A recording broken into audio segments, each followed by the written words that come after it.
승리를 주신 하나님이라는 제목을 가지고 여러분들과 함께 말씀을 나누고자 합니다. 말씀에 순종하는 삶을 삽시다. 사사기 강의 17번째 시간입니다. 그리스도인의 공동체인 교회는 예수님이 다시 오실 때까지 세상에서 영적 전쟁을 감당해야 합니다. 세상 사람들이 경험하는 전쟁과 하나님의 백성이 감당하는 영적 전쟁은 여러 가지로 차이점이 많습니다. 오늘 본문은 그 차이를 보여주고 있습니다. 먼저 첫 번째로 9절에서 15절의 말씀을 보시면 승리는 이미 결정되어 있는 것을 볼 수가 있습니다. 9절에서 15절 말씀 우리 한 목소리로 합독하겠습니다. 시작. 그 밤에 여호와께서 기드온에게 이르시되 일어나 진영으로 내려가라. 내가 그것을 내 손에 넘겨 주었느니라. 만일 내가 내려가기를 두려워하거든 내 부하 불화와 함께 그 진영으로 내려가서 그들이 하는 말을 들으라. 그 후에 내 손이 강하여져서 그 진영으로 내려가리라 하시니 기드온이 이에 그의 부하 불화와 함께 군대가 있는 진영 근처로 내려간즉 미디안과 아말렉과 동방의 모든 사람들이 골짜기에 누웠는데 메뚜기의 많은 수와 같고 그들의 낙타의 수가 많아 해변의 모래가 많음 같은지라. 기드온이 그곳에 이른즉 어떤 사람이 그의 친구에게 꿈을 말하여 이르기를 보라, 내가 한 꿈을 꾸었는데 꿈에 보리떡 한 덩이가 미디안 진영으로 굴러 들어와 한 장막에 이르러 그것을 쳐서 무너뜨려 위쪽으로 엎으니 그 장막이 쓰러지더라. 그의 친구가 대답하여 이르되 이는 다른 것이 아니라 이스라엘 사람 요아스의 아들 기드온의 칼이라. 하나님이 미디안과 그 모든 진영을 그의 손에 넘겨주셨느니라 하더라. 기드온이 그 꿈과 해몽하는 말을 듣고 경배하며 이스라엘 진영으로 돌아와 이르되 일어나라. 여호와께서 미디안과 그 모든 진영을 너희 손에 넘겨주셨느니라 하고. 아멘. 세상의 경쟁과 싸움에서는 힘과 규모를 비교해 보면 결과를 예측할 수가 있습니다. 하지만 하나님의 전쟁을 그 결과가 이미 결정되어 있습니다. 하나님은 기드온에게 부하 불화와 함께 밤에 미디안 진영으로 내려가서 그들이 하는 말을 들으라고 하셨습니다. 보통 이런 첩보 작전은 적의 약점을 찾기 위해 이루어지지만 기드온의 눈에 보이는 것은 그들의 어마어마한 군사력으로 인해서 전혀 승산이 없다는 사실뿐이었습니다. 하지만 그 가운데 하나님은 그들이 어떤 꿈을 꾸었고 어떤 생각을 하고 있는지를 기드온에게 알려주셨습니다.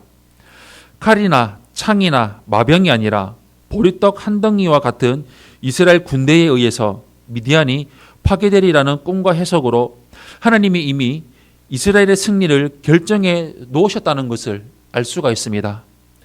이처럼 교회는 영적 전투에서 이미 승리했기에 눈에 보이는 세상의 규모나 힘을 두려워할 이유가 없습니다. 말씀대로 살아가면, 말씀대로 순종하면 승리는 우리에게 주어집니다. 두 번째로 16절에서 20절의 말씀을 보시면 전혀 다른 방법으로 싸우는 것을 볼 수가 있습니다.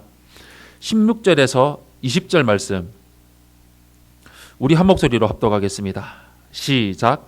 300명을 세대로 나누어 각 손에 나팔과 빈 항아리를 들리고 항아리 안에는 횃불을 감추게 하고 그들에게 이르되 너희는 나만 보고 내가 하는 대로 하되 내가 그 진영 근처에 이르러서 내가 하는 대로 너희도 그리하여 나와 나를 따르는 자가 다 나팔을 불거든 너희도 모든 진영 주위에서 나팔을 불며 이르기를 여호와를 위하라 기드온을 위하라 하라 하니라.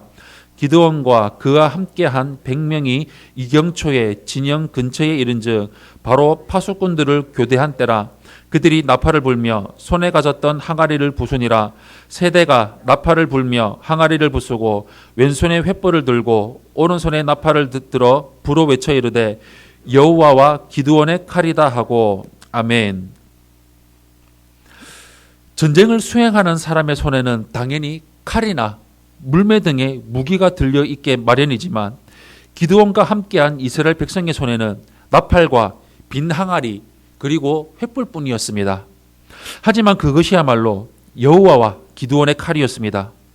대부분의 군대에서는 지휘관이 뒤에 있고 병사들이 앞으로 나아가지만 이스라엘 군대는 대장인 기드온이 앞장서서 다른 이들의 모범이 되었습니다. 함께 싸우는 병사들은 여호와 하나님을 위해 자기 지휘관을 위해 싸운다고 외칠 것입니다. 이스라엘은 전형적인 전쟁 방식을 사용하지 않았고 하나님이 알려주신 시간과 전술을 통해서 수많은 대적 앞으로 나아갔습니다. 이처럼 하나님의 백성은 하나님의 방법과 전술로 세상으로 나아갑니다. 세상의 기준으로 본다면 교회보다 부유하고 강한 조직, 집단들은 얼마든지 많이 있습니다. 하지만 교회는 세상과는 절여다는 방법과 가치관을 갖고 있기에 능히 세상을 이길 수가 있습니다.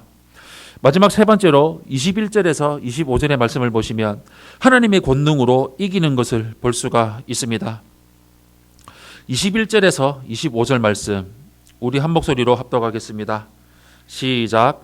각기 제자리에 서서 그 진영을 에워싸매 그 온 진영의 군사들이 뛰고 부르짖으며 도망하였는데 300명이 나팔을 불 때에 여호와께서 그 온 진영에서 친구끼리 칼로 치기 하심으로 적군이 도망하여 스레라의 벳시다에 이르고 또 답밭에 가까운 아벨 무홀라의 경계에 이르렀으며 이스라엘 사람들은 납달리와 아셀과 온 므낫세에서부터 부름을 받고 미디안을 추격하였더라.